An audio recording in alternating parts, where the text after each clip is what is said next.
여러분 안녕하세요. 즐거운 이야기를 통해 수학의 재미를 찾아보는 수다학입니다. 요즘 아이들에게 새로운 취미로 떠오르고 있는 것이 바로 드론 날리기라고 하는데요.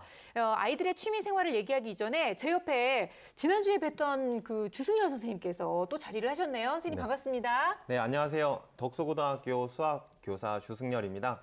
제가 이번 주부터 김세식 선생님을 대신해서 여러분들의 수학의 고민 시원하게 날려드리도록 하겠습니다. 네, 반갑습니다, 잘 선생님. 부탁드립니다. 지난주에 봤던 그 선생님 맞죠? 맞아요. 되게 반갑긴 한데.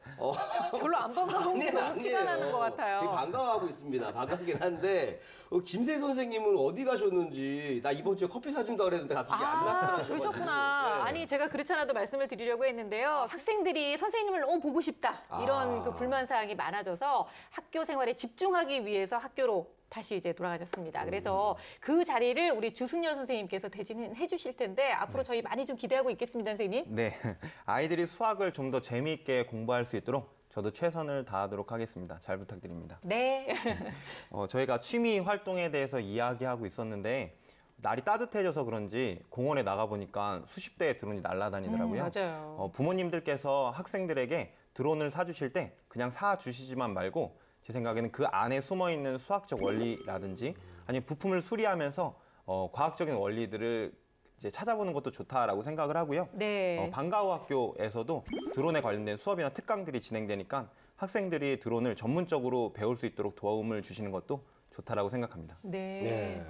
선생님 얘기 들으니까 좀 마음이 많이 놓였어요. 왜요? 제가 사실 이 수다학에서 또 막내잖아요. 그렇죠. 막내이기 때문에 이 분위기 메이커 및 굉장히 귀염을 담당하고 있는데 이 선생님 그 외모만 봤을 때는 네. 나랑 캐릭터가 겹칠까봐 약간 선생님 느낌 별로 안 들었거든요. 네네. 그래서 걱정을 했는데 얘기하시는 거 보니까 이 지식과 정보 전달 하러 오셨구나. 그런 생각이 들면서 마음이 많이 놓였어요. 어차피 내 자리는 괜찮겠구나 이렇게 느끼고 있는 거죠. 네. 참 다행이네요.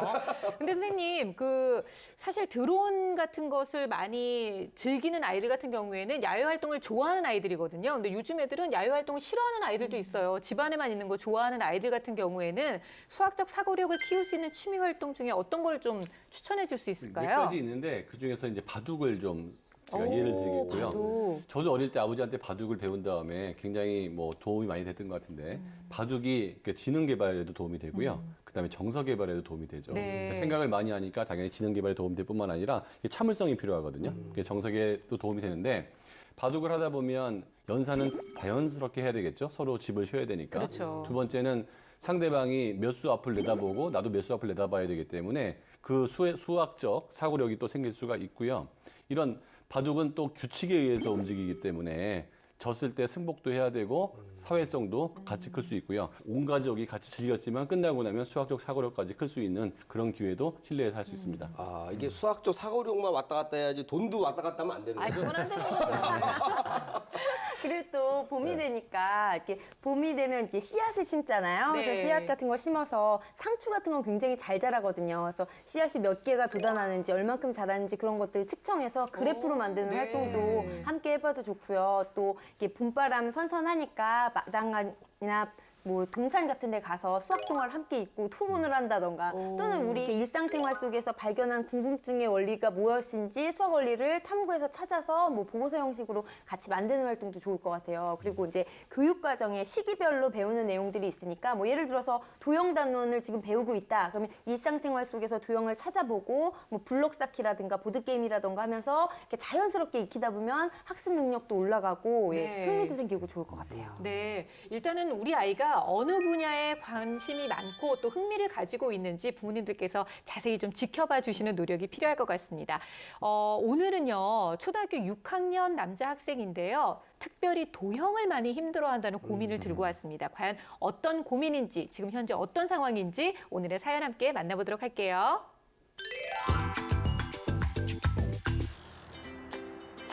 이번 주 수다학이 찾아간 곳은 서울시 노원구 하계동. 우리 아들도 눈에 다 무엇인가에 흠뻑 빠져 즐거운 수다가 한참인 두 사람 중 미래의 수학자를 꿈꾸는 바로 이 학생이 오늘의 주인공인데요. 초등학교 6학년 고성민 군을 소개합니다. 웃음이 떠나지 않는 엄마와 성민이 무슨 이야기 중일까요? 아유, 아주 의젓하게 생겼어요. 9시 50분 몇 분이게? 9시 52분? 더 어려운데 이거 뭘까? 9시간 곱하기 글쎄 시간 초과 592분. 뭐? 592분 맞아? 그거 계산해봐야 되는 거 아니야? 엄마가 뿌듯해 하시네요. 그러니까요. 이게 그래서 엄마랑 저렇게 얘기를 참 잘하는 게 보기가 좋아요. 수다학을 찾아온 이유도 궁금해집니다. 잘해요. 자기 이제 그 학년에 맞춰서 열심히 잘 하는데, 보면은 도형 문제가 나왔을 적에 이렇게 이제 뭐 도형을 회전을 한다거나 이러면은 아이가 살짝 이제 어려움을 이렇게 호소를 하더라고요. 현재 성민이가 하고 있는 공부는 연산학습지와 중학교 선행과정. 다른 수학 진도는 잘 따라와주고 있는데 유독 도형 문제는 힘들어하고 있다네요. 유난히 도형에서 좀 막혀하는 아이들이 있어요. 도형에서 막혀있는 아이들은 머릿속에 도형이 안 떠오른대요. 근데 어떻게 보면 약점을 저렇게 확실히 아니까 훨씬 더 좋을 수도 있어요. 그렇죠. 암산, 연산 실력은 좋지만 도형 문제에는 오답이 많은 아이. 과연 그 이유가 무엇인지 관찰 카메라를 통해 지켜봤습니다. 자, 평소에 공부를 또 어떻게 하고 있는지 좀 지켜보도록 할게요. 잠깐의 휴식 후 방으로 들어온 성민이. 더 쉬어도 될 것 같은데 공부라도 하려는 걸까요?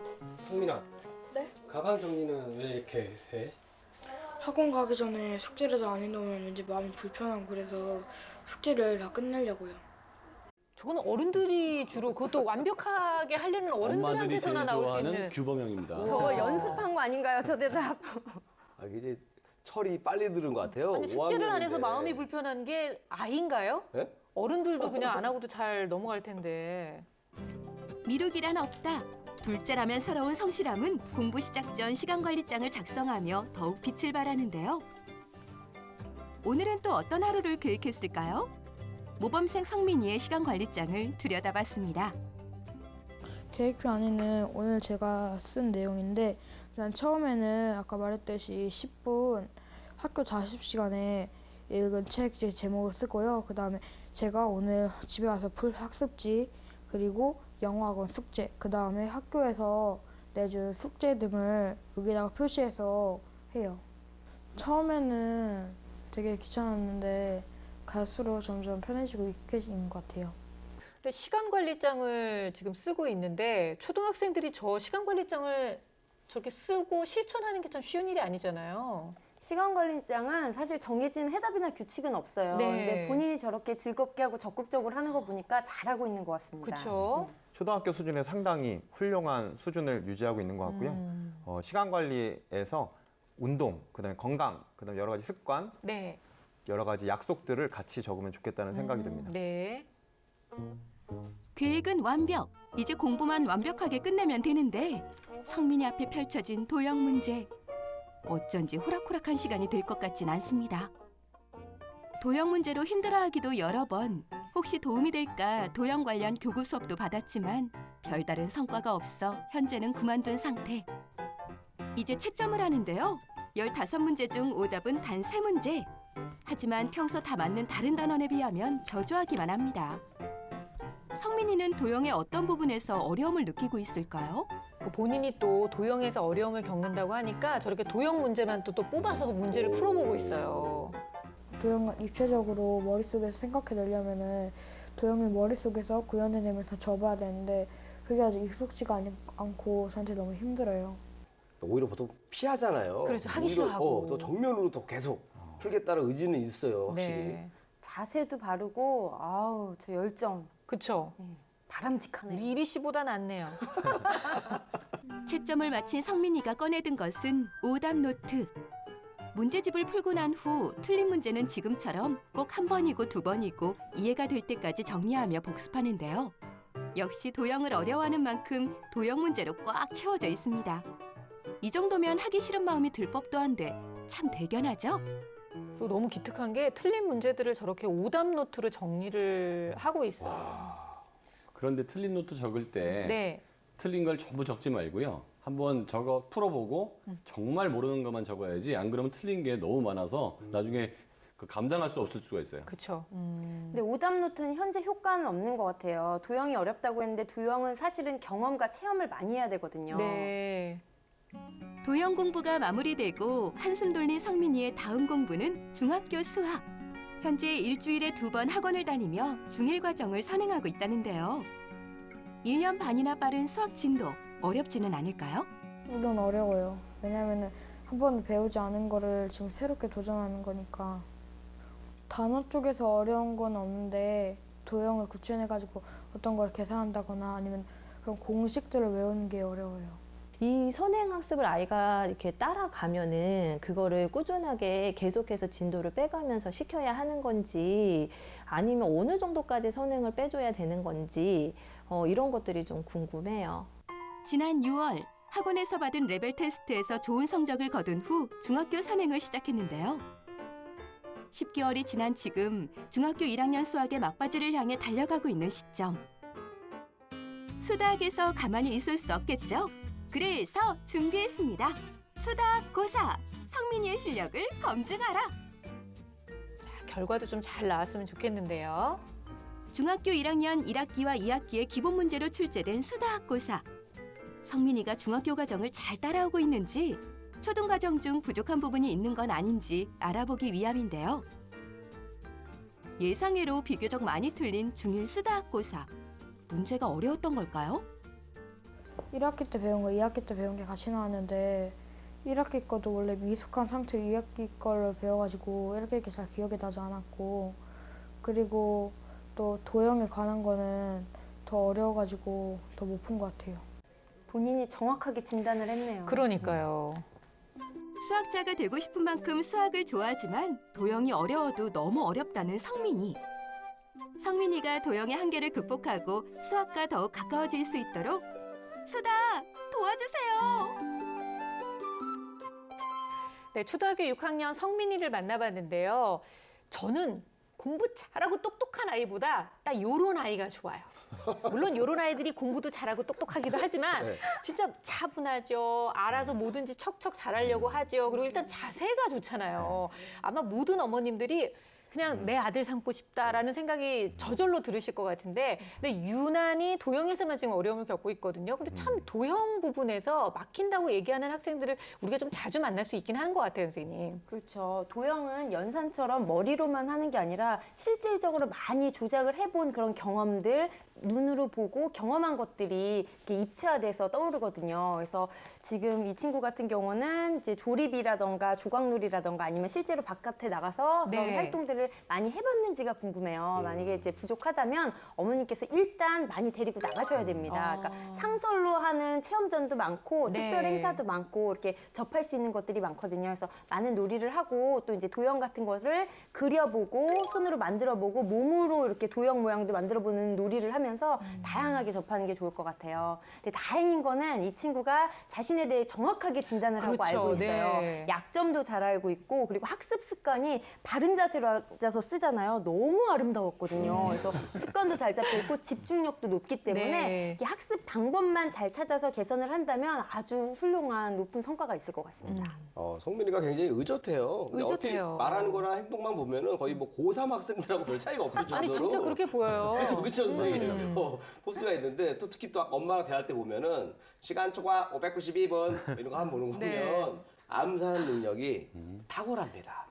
굉장히 부러워요. 근데 도형이 약하잖아요. 네. 이 도형은 이 암산 같은 걸로 되는 게 아닙니다. 몸으로 느껴야 돼요. 그렇죠. 그러니까 저는 축구를 권하고 싶어요. 축구? 축구를 네. 하게 되면 이 축구공을 보면서 이 구에 대해서 이 원에 대해서 배우게 되지 않습니까? 그리고 축구를 열심히 하다 보면은 또 이 네모란 창문을 깨트려요. 아. 그죠? 그럼 깨진 또 창문 조각을 보면 이게 또 삼각형이야. 그러니까 삼각형, 네모, 동그라미 다 배울 수 있는 축구를 좀 하면 네. 좋을 것 같다. 아니 또 갑자기 또 우리 주 선생님이 오시니까 또 이렇게 전문가 코스프레를 자꾸 하고 그래요. 본인의 역할에 충실하세요. 이게 전문가 느낌 난 건가요? 네네, 방금? 많이 나네요, 이렇게 진짜. 막 얘기했는데도 근데 첫날부터 제가 독서를 좀 날리자면 구현이 어려운 입체 도형이 어렵다라고 이야기했지만 사실 봤을 때에는 실제적으로 그것들을 머릿속으로 그리지 않아도 되는 평면 도형에서도 어려움을 나타내고 있는 것을 볼 수 있어요. 실제로 문제 푼 거를 보면 네, 평면인 맞습니다. 것에서도 많이 좀 틀려 네, 있는 맞습니다. 모습이 있었죠. 그리고 아까 전에 풀던 문제를 보면 식을 세우지 못해서 못 푼 문제들도 많이 있었어요. 네. 도형의 문제일지라도 식을 세우는 순간 그 문제는 계산 문제로 바뀌는 경우가 많이 있습니다. 그렇죠. 그리고 도형에 대한 어려움도 있지만 선 대칭 도형, 그다음 점 대칭 도형과 같은 용어에도 좀 어려움을 느끼고 있지 않나라고 하는 생각이 들어요. 이런 거는 입체적인 상상력의 문제라기보다는 개념을 충분히 익히지 않은 데서 나타나는 현상 같은데요. 그림이 나왔다고 해서 무작정 겁먹고 있지 않나라고 하는 걸 생각해 봤으면 좋겠는데요. 네. 우리 성민이 같은 경우에는 도형 부분을 제외한 나머지 부분은 아주 잘 하고 있거든요. 그래서 5학년 때 배우게 되는 평면 도형의 둘레나 넓이 같은 부분에 대해서 식을 잘 세운다면 연산 능력이 탁월한 우리 성민이 같은 경우에는 더욱 자신감을 가지고 문제를 풀 수 있을 것 같습니다. 아니 뭐 선생님이 아까 뭐 굉장히 강한 뭐 독서를 한다고 하셨는데, 네, 저 각오하고 있었어요. 네, 제가 봤을 때 독설이 굉장히 귀여워요. 독설이 아니라 요 정도는 톡설. 아, 톡설? 톡설은 정도. 진짜 독설은 이분이 하시죠. 민성원 소장님이 독설 전문입니다.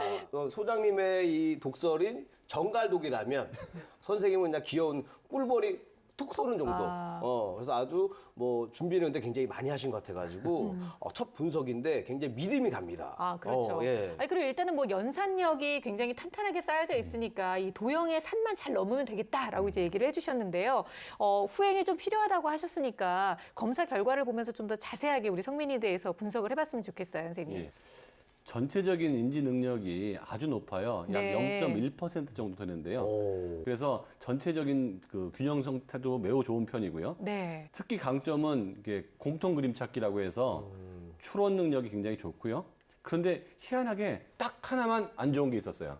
그게 그 공간 지각 능력을 보여주는 토막작이라는 건데요. 이게 도형하고 가장 밀접한 관계가 있습니다. 그렇군요. 그런데 이 성민이가 학업 스트레스가 상당히 높은 걸로 나와 있어요. 아, 그래요? 예, 잘하겠다는 마음이 강한데 어느 한 부분만 안 되니까 거기서 생긴 게 아닌가 이런 생각이 들고요. 네. 이 스트레스가 있다고 해서 이걸 너무 크게 걱정할 필요는 없고 이것들을 조금씩 줄여나가는 그 노력들을 성민이하고 엄마가 함께 해야 될 거라는 생각이 듭니다. 네. 예, 수학 성취도 평가를 해봤는데요. 그 5-1 후행은 90점 정도로 개념 이해하고 응용력 모두 우수하고요. 네. 그 5-2는 한 80점 정도 나왔는데 기본기와 응용력은 좋은데 합동인 도형, 그림 그래프, 넓이 환산, 직육면체, 전개도 같은 기하 파트, 즉 도형 파트가 다소 이제 부족한 편으로 나왔고요. 개념이 이해가 되지 않은 상태에서 문제만 많이 풀고 있지 않을까 이런 걱정도 좀 듭니다. 네, 예상대로 도형을 많이 좀 어려워하고 있었고요. 본인이 정확하게 이제 알고 있는데 수학 평가지를 보면서 어떻게 하면 이 도형을 좀 제대로 잡을 수 있는지 선생님들이 좀 알려주셨으면 좋겠어요.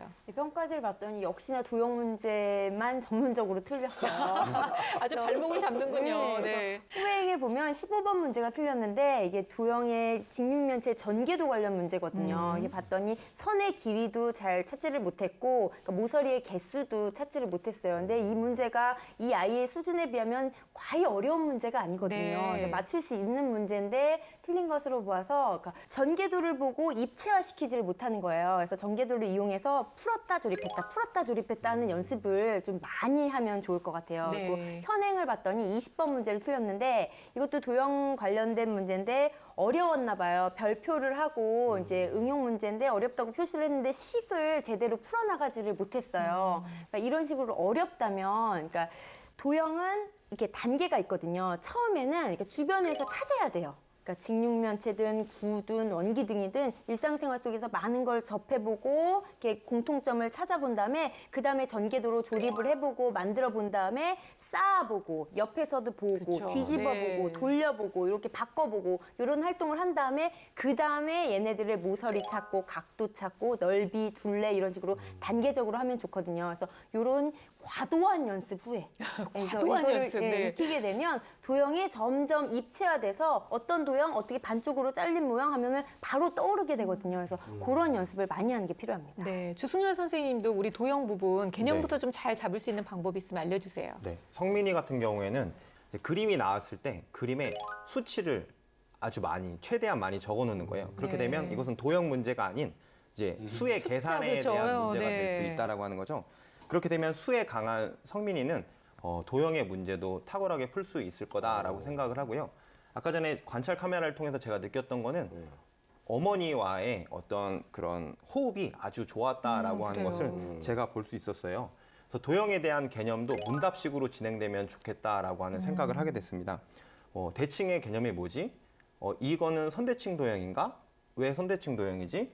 선대칭 도형이면서 점대칭 도형일 수는 없어? 라고 하는 식의 이제 문답을 하다 보면 그것을 질문하고 답변하는 가운데 성민이 스스로가 깨닫게 네. 되는 부분들이 있을 수 있다라고 하는 생각이 들기도 하고요. 웹상에 나와 있는 기하 학습 도구들이 상당히 많이 있습니다. 이제 선생님 말씀하셨던 것처럼 접어보고 그다음에 오려보고 돌려보고 하면서 실질적으로 그런 활동들을 반복하다 본다면 머릿속에서 그런 것들이 실제적으로 도형들이 구현되는 것은 어렵지 않은 일이라고 생각합니다. 네. 실력을 확 늘리는 데는 선생님들이 얘기해 주신 방법대로 하면 되는데 그렇죠. 일단 이 도형에 대한 두려움이 크잖아요. 일단 도형 문제랑 친해져야 됩니다. 네. 이 도형에 이 숨겨져 있는 비밀을 잘 찾을 줄 알아야 돼요. 그럼 방법을 알아요? 네, 그래서 신문에 있는 그 숨은 그림 찾기 있잖아요. 그거를 정기적으로 하는 거예요. 그러면 거기서 연필도 찾고 돛담배도 찾다 보면은 이런 데 이렇게 도형이 숨어 있을 수가 있구나 하면서 도형에 대한 자신감도 올라가지 않을까. 어머. 아니 저는 왜 이렇게 놀래요? 지금 이런 얘기를 왜 하지 이랬는데 민성훈 선생님이 저렇게 고개를 끄덕거리시는 걸 굉장히 오랜만에 본 것 같아요. 선생님 괜찮은 얘기인가요? 괜찮아요. 그래요? 왜냐하면 그 도형을 관장하는 뇌나 아니면 시지각 집중력을 관장하는 뇌가 비슷한 곳에 있기 때문에 그래요? 그런 활동들을 많이 하는 게 도형의 플러스가 될 수 있어요. 네. 오래간만에 칭찬 좀 받았어요. 그러니까 소도 쥐를 잡을 때가 있는 거죠. 선행과 관련돼서도 어머님이 고민을 얘기하셨는데 지금 현재 성민이 같은 경우에는 중학교 1학년 2학기 부분을 선행을 하고 있습니다. 근데 이 선행을 계속해서 진행해도 되는지도 궁금해하셨고요. 근데 사실 저는 성민이가 정답을 얘기했다고 생각하는 게 1학기 때 것도 완벽하지 않은데 2학기 때 거를 하려니까 좀 힘들다. 이런 얘기를 했거든요, 선생님. 이 아이의 인지 능력은 중3이라고 그랬잖아요. 네. 그러니까 자기 학년께 쉬울 수도 있어요. 그러면 그 학원을 다니지 않더라도 선행을 하는 아이들은 왜 하냐 하면 다음 건 뭐지? 다음 건 뭐지? 궁금해서 하는 거거든요. 근데 이 아이 같은 경우에는 좀 특수해요. 왜냐하면 대수 파트는 굉장히 자신감이 있고 능력이 좋은데 기하가 약하잖아요. 네. 그러면 2학기에서 고통스러울 가능성이 굉장히 많아요.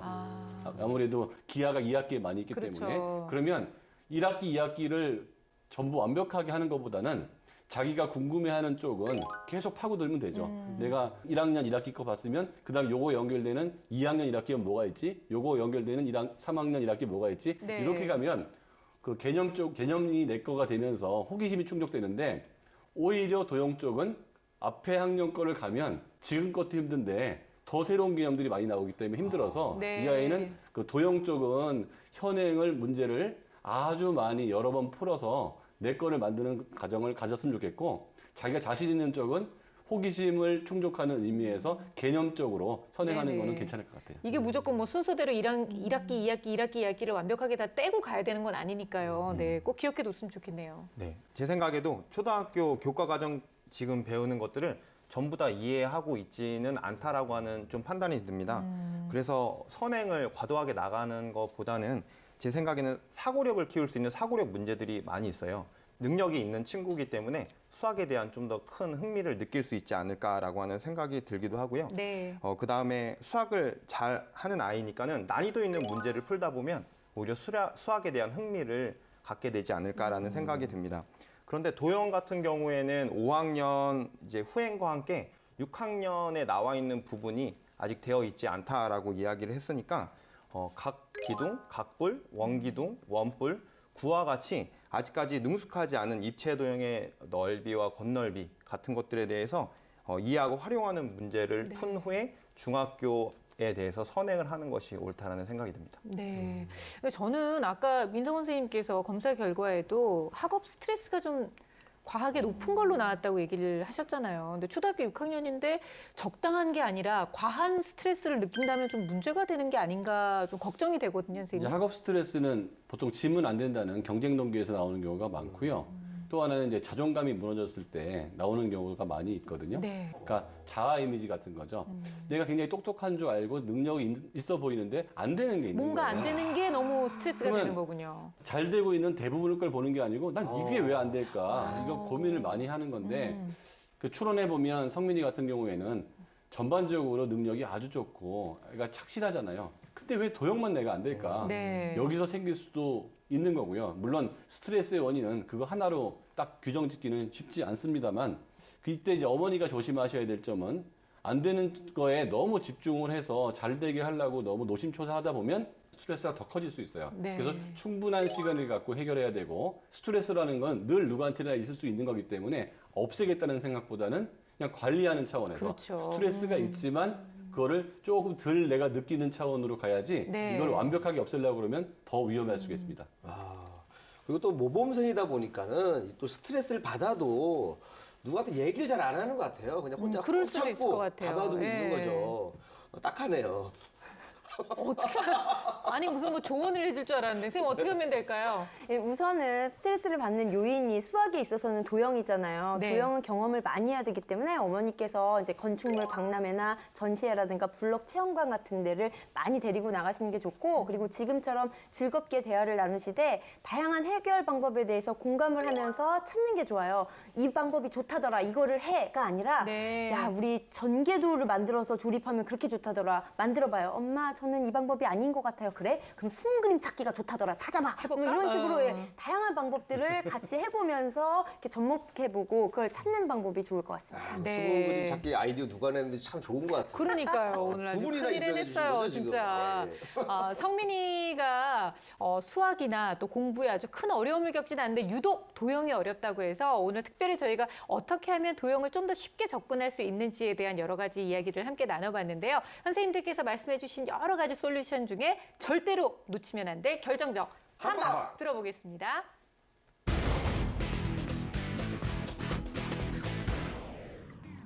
네, 제 결정적 한방은 넘나들기입니다. 도형 감각을 기르기 위해 실물과 머릿속을 넘나드는 연습을 최대한 많이 하기를 추천합니다. 제 결정적 한방은 약점 보완입니다. 약점을 보완하는 방법은 두 가지 키워드인데요. 아주 여러 번, 그 다음에 아주 조금씩입니다. 그러다 보면 이 약점은 없어집니다. 제 결정적 한방은 씹고 뜯고 맛보고 즐기고입니다. 도형이 지금은 어렵게 느껴질지 모르겠지만 도형을 그리고 오려보고 돌려보다 보면 도형이 더 이상 두려운 존재가 아닌 나의 친구 같은 느낌이 들 것인데요. 도형을 좀 더 편안하게 느끼면서 성민이가 도형도 즐겁게 공부할 수 있었으면 좋겠습니다.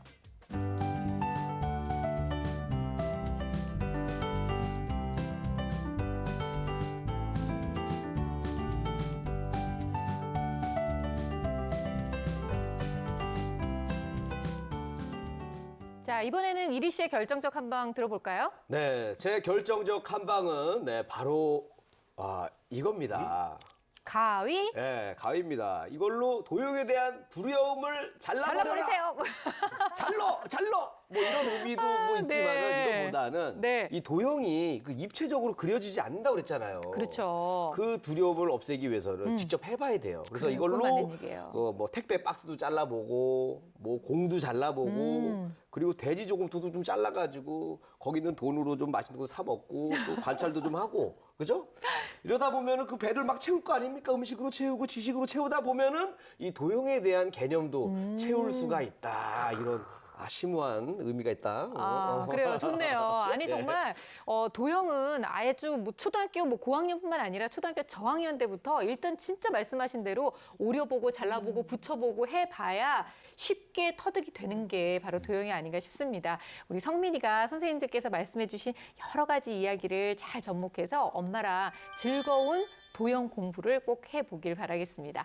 자, 이번에는요, 즐거운 수학 강연 들어보는 400조 수학인데요. 오늘은 민성원 선생님께서 준비를 하셨죠? 네, 제가 지난번에 1학년 아이들 처음에 수학을 어떻게 접근하면 수학적 사고력이 생기는지 설명을 드렸는데 기억나요. 예, 네. 그게 개정 교과에 대한 첫 번째 설명이었잖아요. 네. 그래서 어머니들이 어떻게 가르쳐야 될지 알겠다고. 난리가 네? 난리가 났다는 거예요, 난리가.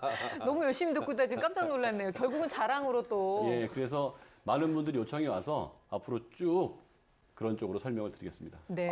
아니 뭐 주변에서 난리가 났다고 하는데 뭐 그렇게 난리친 분들이 뭐 가족이라던가 뭐 회사 직원분들이 그런 거 아니죠?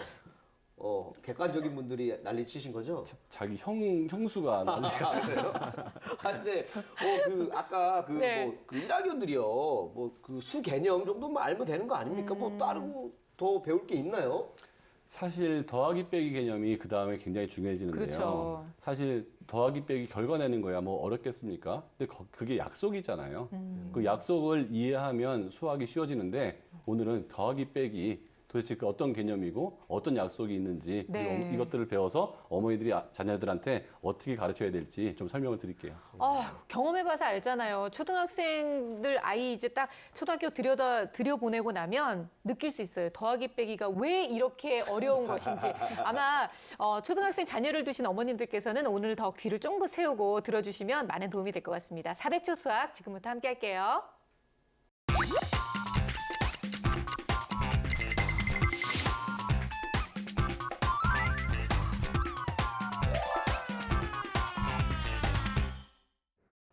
오늘은 초등학교 수학에서 가장 중요한 덧셈과 뺄셈 그리고 비교에 대해서 준비했습니다. 초등학교 1학년 1학기 때는 덧셈과 뺄셈의 기초가 되는 한 자릿수 덧셈과 뺄셈을 배우게 되는데요. 자칫 받아올림이나 받아내림이 없기 때문에 쉽게 학습할 수 있다고 생각하기 쉽습니다. 그러나 초등학교에서 학습하게 되는 덧셈과 뺄셈은 단순한 더하기와 빼기의 기호가 아닌 덧셈과 뺄셈의 의미 그리고 덧셈과 뺄셈의 관계를 정확하게 아는 게 중요하기 때문에 제대로 개념을 익히는 게 좋겠습니다. 유아기 때의 수의 덧셈과 뺄셈은 주로 물건의 수를 세는 활동이죠. 즉 바나나가 3개 있고 4개가 더 있으면 전체 바나나는 몇 개가 될까? 7개라고 하는 식인데요. 초등과정에서는 물건을 하나하나 세지 않고 3과 4라는 숫자를 모으면 7이 된다는 것을 빠르게 인지해서 연산 능력을 기르게 되는 거죠. 즉, 물건을 모으거나 분해하는 활동 이후 물건 없이 숫자만을 모으고 가르는 활동으로 덧셈과 뺄셈의 개념을 알게 하는 건데요. 지금부터 초등과정에서의 덧셈에 대해서 더 자세히 알아보겠습니다. 초등과정에서의 덧셈에는 2가지 뜻이 담겨 있는데요. 유아기 때 학습한 것처럼 두 수를 더하는 첨가 상황과 덧셈의 전체가 얼마인지를 파악하는 합병 상황의 덧셈입니다. 즉, 나뭇가지에 새 5마리가 앉아 있는데 2마리가 더 날아와 앉은 상황은 첨가 상황이고요. 물속에 오리 5마리가 있고 물 밖에 여우 2마리가 있을 때 전체 동물의 수를 알아보는 것은 합병 상황입니다. 이렇게 2가지 뜻을 모두 이해한다는 건 수학이 약속의 학문이라는 걸 이해할 수 있다는 뜻도 되기 때문에 아주 중요하죠. 뺄셈의 경우는 수를 덜어내는 제거 상황의 뺄셈뿐 아니라 두 수를 비교하는 비교 상황의 뺄셈이 있습니다.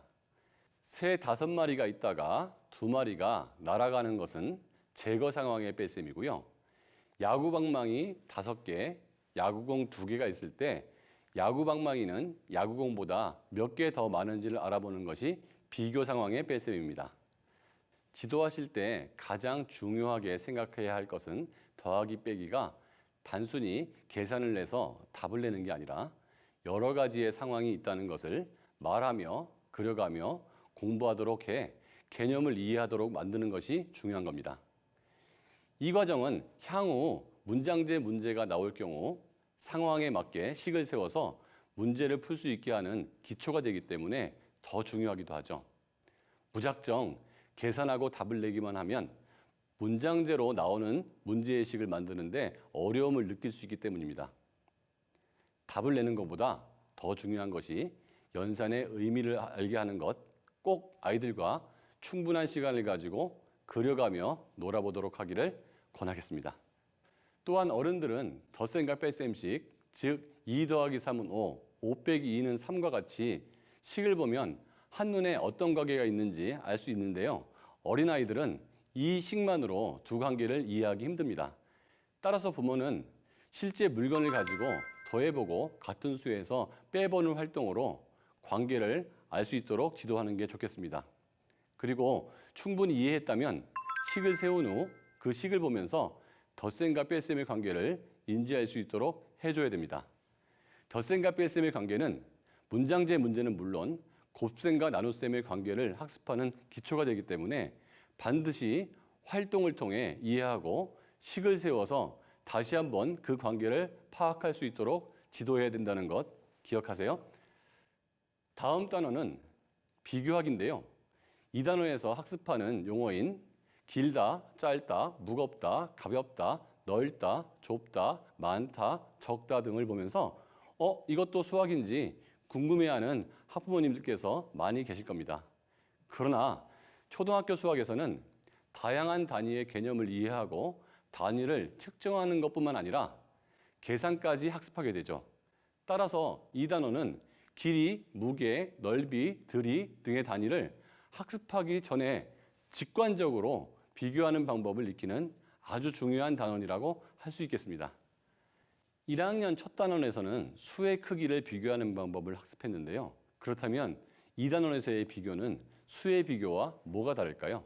수의 비교는 모양이나 크기의 비교가 아니라 개수의 크기만 비교하는 거에 반해 이번 단원에서는 개수의 크기가 아니라 물건의 속성인 길이, 무게, 넓이, 들이를 비교하는 것이 가장 큰 차이입니다. 그렇다고 해서 지도하실 때 큰 부담을 가질 필요는 없습니다. 비교하기는 일상에서 자녀들이 많이 표현하는 언어이기 때문에 학습하기 쉬운 단원이기도 하고요. 고학년은 양의 비교를 수치로 표현해야 되지만 1학년 1학기 과정에서는 몇 센티미터다, 몇 킬로그램이다 이런 수치보다 더 길다, 더 무겁다 정도의 느낌만 알고 말하면 되기 때문입니다. 그렇지만 이 단원에서도 주의해서 가르쳐야 할 내용은 있습니다. 바로 정확하게 표현하도록 지도하는 건데요. 두 가지 물건을 비교할 때는 반드시 더를 사용해야 되고요. 세 가지 이상의 물건을 비교할 때는 가장이라는 표현을 사용해야 됩니다. 즉, 수박이 사과보다 무거워요가 아니고요. 수박이 사과보다 더 무거워요라고 표현하도록 지도해야 됩니다. 자녀들이 이 부분에서 실수하지 않도록 주의해 주세요. 또한 길이를 비교할 때는 대상에 따라 다르게 표현해야 한다는 것을 가르쳐 주셔야 됩니다. 일반적인 물건의 길이는 길다, 짧다로 나타내지만 사람의 키를 비교할 때는 크다, 작다로 표현합니다.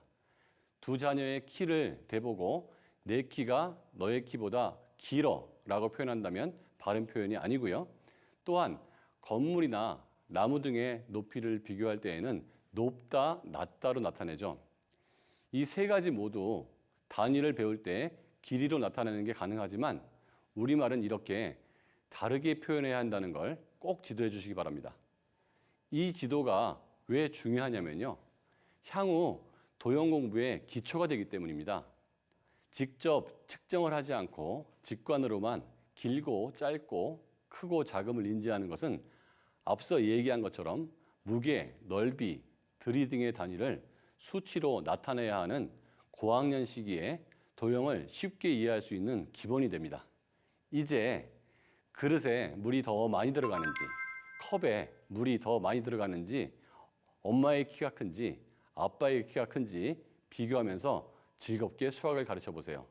또한 주변의 물건들을 이용해서 생활 속에서 수학을 쉽게 접할 수 있도록 도와준다면 아이들이 수학을 더 친근하고 정밀하게 대할 수 있다는 것 꼭 기억해 주세요.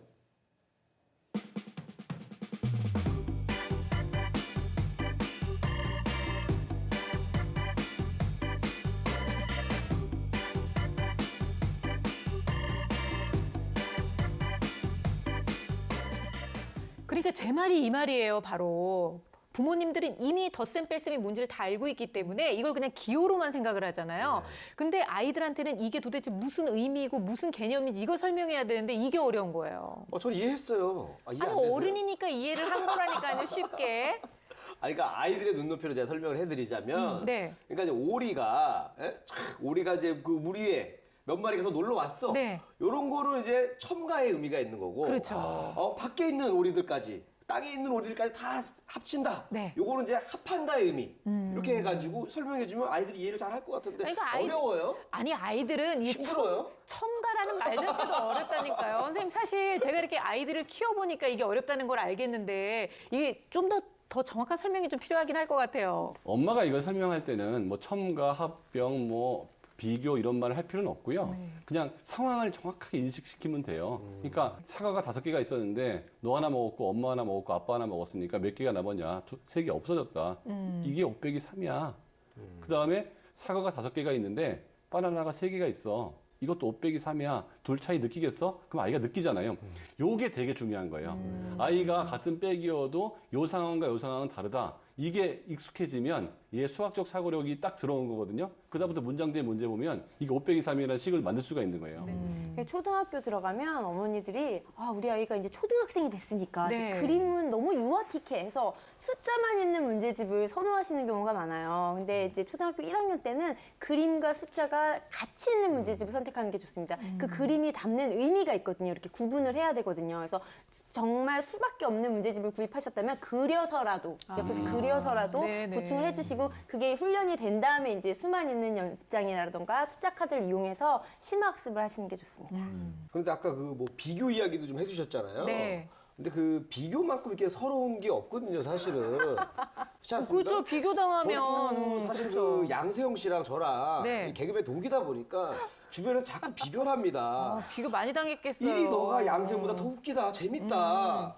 이 얘기를 들은 양세형 씨가 얼마나 서운하겠어요. 그래서 반대 아니고요? 이런 그 비교는 굉장히 좀 무리가 있지 않나 이런 생각을 해요, 저는. 아유, 참. 지금 그 얘기가 아니잖아요, 지금 정말. 아니, 근데 저는요, 솔직히, 이렇게 자세하고 친절하고 쉽게 가르쳐 주면 너무 좋겠죠. 그럼 제가 엄마가 아니고 선생님이게요? 맞아요. 아이들이 쏙 이해되도록 부모님이 가르쳐 준다는 건 정말 쉬운 일이 아닙니다. 그 이유는 무엇이냐면 문제를 푸는 것 자체는 쉬운 일일 수 있어도 네. 아이들의 입장에서 아이들의 언어로 정확한 개념을 설명하는 거는 정말 어렵기 때문에 부모님도 공부를 많이 하셔야 될 것 같고요. 네. 두 번째는 아이가 엄마가 가르친다라고 하는 느낌을 받지 않도록 일상생활에서 놀이를 한다라는 느낌을 주셔야 되기 때문에 약간의 연기력도 필요하시지 않나라는 생각이 듭니다. 비교해서 가장과 덜을 구분하라고 했잖아요. 이를테면 이런 거죠. 뭐 이렇게 어려운 교구를 할 게 아니라 당근을 사왔어요. 네. 당근 2개 들고 어떤 게 더 커? 이게 더 커요. 3개를 들고 어떤 게 가장 커? 그리고 어떤 게 더 흙이 묻었어? 연기 나온다, 연기 나온다. 방금 얘기했던 연기 나온다, 그래서 연기. 아이의 입에서 이게 가장 흙이 메소드 많이 연기. 묻었어요. 이게 더 커요. 라고 할 수 있게끔 해서 네. 일상생활 속에서 하는 거죠. 선생님, 그냥 선생님이 저희 애를 좀 키워주세요.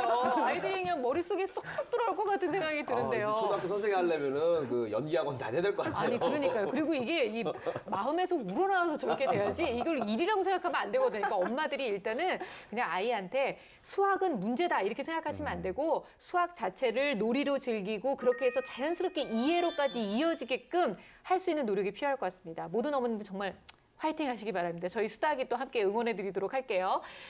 오늘도 역시 수학은 그렇게 어려운 게 아니다. 얼마든지 즐길 수 있다는 것을 함께 느껴볼 수 있는 시간이 아니었나 싶습니다. 자, 저희 수다학은요, 여러분들의 수학 고민 항상 기다리고 있습니다. 그리고 더욱더 400초 수학에서 궁금해하셨던 여러분들의 수학 궁금증도 저희가 해결해 드릴 테니까 저희 홈페이지를 통해서 많이 올려주시기 바라겠습니다.